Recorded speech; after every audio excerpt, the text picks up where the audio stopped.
Hello citizens, how is it going and welcome back. This is our match preview for Man City versus Southampton in the Premier League on Saturday, so make sure to hit that like button, hit subscribe if you're new, and let's jump into it.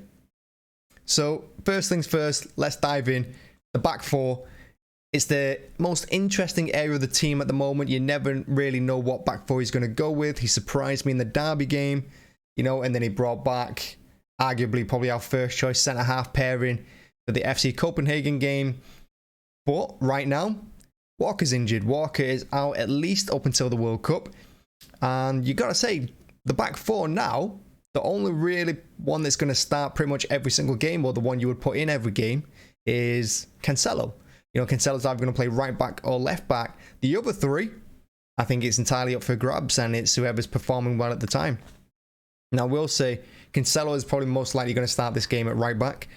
Left back, I was going to say Sergio Gomez, but then when you look at it, and you look at the Derby game and you look at his performances this season and towards the end of last season, I don't think you can leave Ake out. I think Ake's been incredible.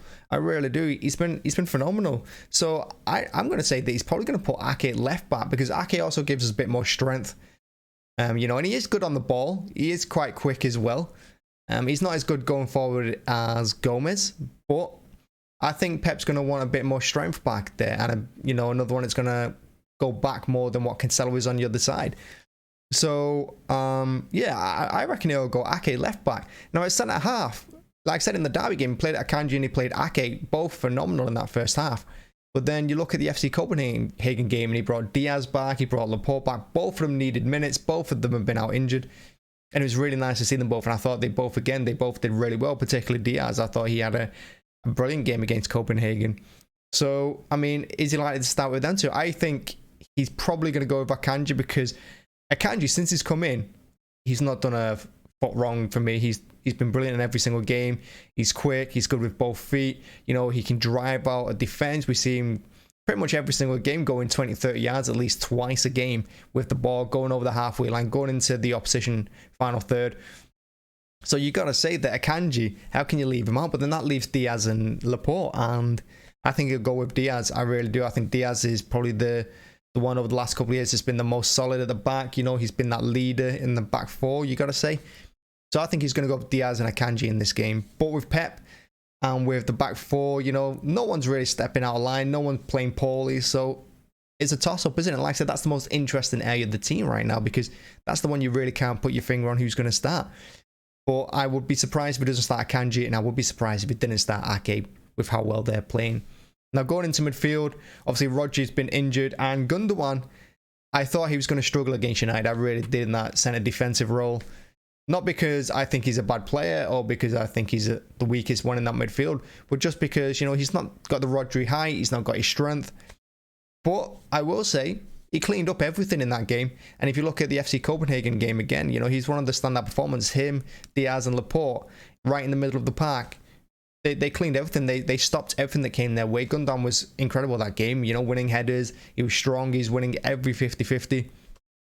Did nothing wrong again. So I'm quite comfortable with Gundogan being in that role. And I think against Southampton, they're going to sit back. They're going to try hit us on the break. And playing Gundogan, De Bruyne and Bernardo in that middle three, I think makes a lot of sense, because Bernardo's going to move around in all the pockets. He's going to make all the space. Plus, he's going to constantly press them for the ball whenever they get it in that middle third. De Bruyne's obviously going to want to step forward and try and create something for Haaland going forward. And Gundogan can just move about between the halfway line, between the centre halves, and help out the fullbacks as they bomb forward. So for me, them middle three, they make sense. Now going forward, in the front three, well, Mahrez I was a little bit disappointed with at Copenhagen. He's not played a lot this season. He's not got a lot of minutes in him. Before the game, Pep said he needs to do better. He needs to show him why he wants to be on the pitch and why he deserves to be on the pitch.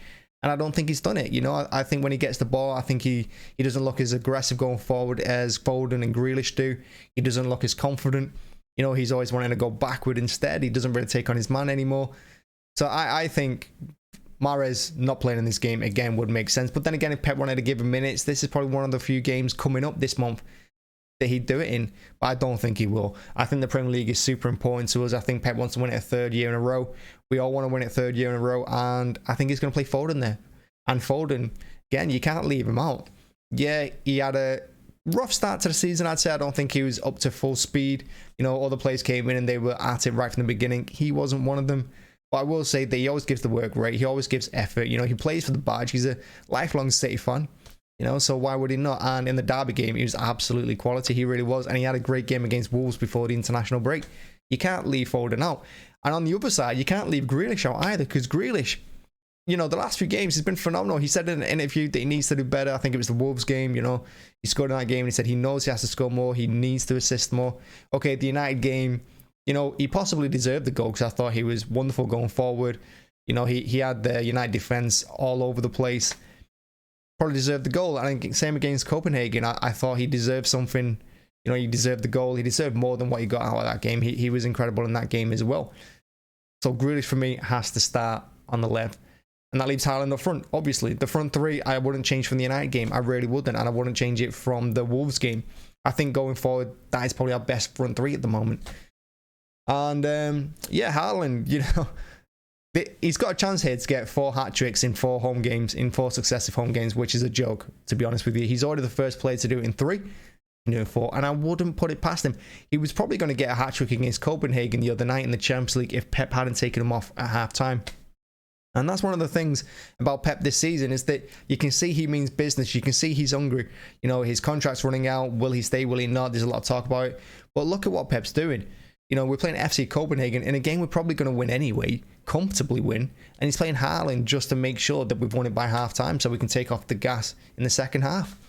And, you know, it's just relentless from Pep and it's relentless from the players. And I think Haaland's benefiting from that. I really do. You know, he's playing so many minutes. He's playing every game. He started every single game for us this year. But Pep's taking him off early enough that it's leaving Haaland a little bit angry and not getting more goals. It's leaving him hungry for them. So when he goes out the next game, he's scoring with his first touch. You know, how many times have we seen it already this season? He's done that. So Haaland's going to start up front. Probably going to get another hat-trick. Now, that's for us. What I will say is that last season, Southampton caused us a few problems. You know, I thought we were lucky in some respects to get a point away from home at St. Mary's last season. I thought Southampton played really well. Of course, Laporte got the equaliser in the second half. The home game was an absolute ball fest. Southampton just sat back. They defended. They didn't even want to attack, really. They didn't even really want to attack on the break. They did absolutely nothing to win that game. They just came out to stop us from scoring, and it succeeded. And it basically succeeded twice because we got 2 points from them last season. It was a really poor tie for us. This year, of course, we've got a different threat. We've got Haaland. Now, Hasenhuttl has been talking, and just like everyone else, he gets asked, how do you stop Haaland? What's your game plan for Haaland? And he rightly said, if you think just about Haaland, everyone else is going to hurt you. And we saw that during the derby. And that's one of the beautiful things about Haaland as well that doesn't get mentioned a lot. There's so many teams that just focus on him. The centre-halves are focusing so hard on Haaland. You got Foden coming into form. You got Grealish in form. You got De Bruyne. You got Gundogan. You got Bernardo. You got all these players that can hurt you. And we've got so many more ways to beat teams now just because of Haaland. So I reckon we'll come through this game. I think we'll win it. Will it be comfortable? I don't know, because like I said, Southampton, they seem to do well defensively against us at the moment. They you know, they like to get smashed 9-0 by other teams, but against us, they seem to have the right idea. You know, just sit back, hit us on the counter when they can, and just soak up the pressure, and they've gotten away with it. But with Haaland in front of goal, and if he plays 70, 80 minutes, you know, he's going to score goals. He really is. And the way he's playing at the moment, his link-up play with Foden, you know, his link-up play with Grealish and De Bruyne as well, everything's right. Everything's going right for us. Now, this is a big game as well, because if you look at the rest of the month, you know, we've got Chelsea coming up, we've got Liverpool away next week. This is a big, big game for us, and I think it's really important that we keep winning, and we win all our home games too.